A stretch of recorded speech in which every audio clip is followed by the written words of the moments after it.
होगा, और अगर सब मिलकर कोशिश करें तो रास्ता निकल सकता है। राजू के चेहरे पर एक उम्मीद की किरण जागती है। हाँ बाबा जी, अगर सब मिलकर काम करें तो हम पानी ढूंढ सकते हैं। हमने पहले कभी ये कोशिश ही नहीं की। लेकिन इतनी कठिन जमीन में नया कुआं खोदना आसान नहीं। मुश्किल जरूर है, नामुमकिन नहीं। अगर हम मिलकर काम करें तो ये हो सकता है। राजू खड़ा हो जाता है, उसकी आंखों में एक नई रोशनी है। तो फिर हम कल से काम शुरू करेंगे। मैं गांव के सभी युवाओं को इकट्ठा करूंगा, हम मिलकर नया कुआं खोदेंगे। यह कहते हुए वह शामू के साथ गांव के दूसरे युवाओं को बुलाने के लिए निकल पड़ता है।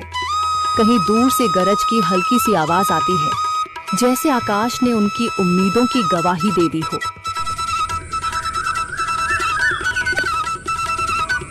अगली सुबह राजू और शामू गांव के युवाओं को इकट्ठा करने निकल पड़े। चौधरी महेश की हवेली के सामने एक भीड़ जमा है।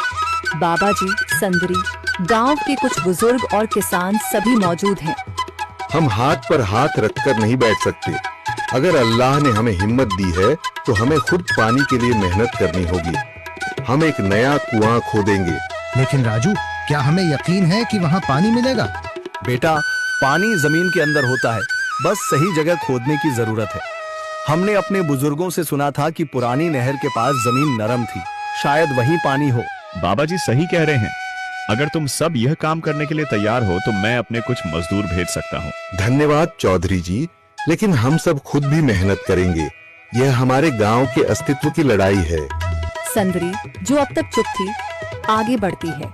हम औरतें भी पीछे नहीं रहेंगी। हम पानी लाने की व्यवस्था करेंगी, खाना बनाएंगी, ताकि तुम सब आराम से काम कर सको। यही हिम्मत चाहिए थी संदर। पूरा गांव एक नई उम्मीद के साथ कुआं खोदने की तैयारी में जुट जाता है। दूसरी ओर कुआं खोदने का काम शुरू हो चुका है। राजू, शामू और दूसरे युवा बेलचे चलाने लगते हैं। मिट्टी बाहर निकाली जाने लगती है। तेज गर्मी के बावजूद सब पूरी हिम्मत के साथ जुटे हुए हैं। दोपहर की तेज धूप, जमीन आग की तरह तप रही है। गांव के लोग लगातार कुआं खोदने में जुटे हैं।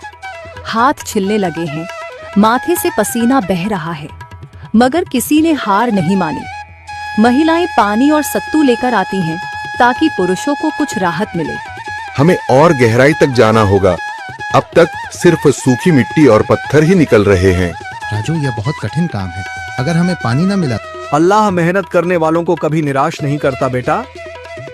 तुम सब अपनी कोशिश जारी रखो, पानी जरूर निकलेगा। हिम्मत मत हारो। अगर अब रुक गए तो फिर कभी पानी नहीं मिलेगा।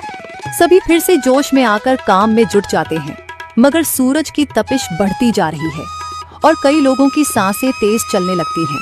तभी एक तरफ से रामलाल और उसके आदमी हंसते हुए आते हैं। अरे भाई, तुम्हें लगता है कि जमीन तुम पर रहम करेगी? हाँ हाँ, ना समझ लोग, ये सब बेकार की मेहनत है। रामलाल, हमारा हौसला मत तोड़ो। अगर तुम मदद नहीं कर सकते तो कम से कम मजाक भी मत उड़ाओ। मदद? हाँ, मैं अपने कुएं का पानी बेच सकता हूँ, मगर मुफ्त में नहीं दूंगा। राजू सब अनसुना कर फिर काम में लग जाता है। शाम होने लगती है, लेकिन अभी तक पानी का नामो निशान नहीं।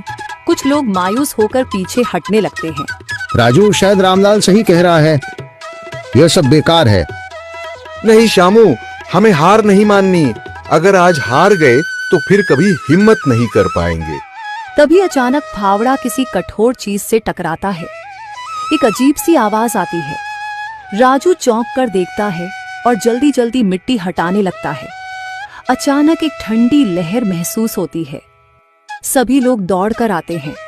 जैसे जैसे मिट्टी हटती है, नीचे से गीली जमीन नजर आने लगती है। सब हैरान रह जाते हैं। सुभान अल्लाह, मैंने कहा था ना, अल्लाह हमारी मेहनत को जाया नहीं करेगा। राजू और बाकी सभी जोर लगाते हैं।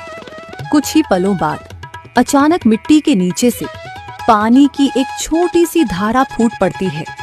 गांव वाले खुशी से चिल्ला उठते हैं। पानी, पानी निकल आया। यह अल्लाह की कुदरत है रामलाल, जिस पर तुम्हें यकीन नहीं था। पूरा गांव आनंद से झूम उठता है। लोग एक दूसरे को बधाइयां देते हैं।